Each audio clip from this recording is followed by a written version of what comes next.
সব ছেলেরাই এক। সব মেয়েদের কাছে কেন এমনটা মনে হয়? কারণ সবার মতো আমার সাথেও তেমনটাই ঘটেছে। বলেন শুনি, কি হয়েছে আপনার সাথে? আমি একজনকে ভালোবাসতাম, কিন্তু সে আমাকে বাসে না। সে যে বাসে না সেটা কিভাবে বুঝতে পেরেছেন?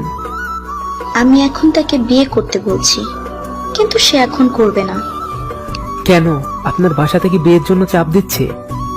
না, আমার বিয়েতে আর দেরি আছে। পড়াশোনা শেষ হবে তারপর। তাহলে সমস্যা কি? আপনারা দুজনেই পড়াশোনা শেষ করেন, তারপর বিয়ে করবেন। না, আসলে আমি এখন চাচ্ছি চুপ করে বিয়েটা করে রাখতে, পরে ফ্যামিলিকে জানাবো। আপনাদের রিলেশন কত বছরের? 2 মাস 14 দিন। মাত্র 2 মাস না যেতেই এখনই বিয়ে করতে চাচ্ছেন?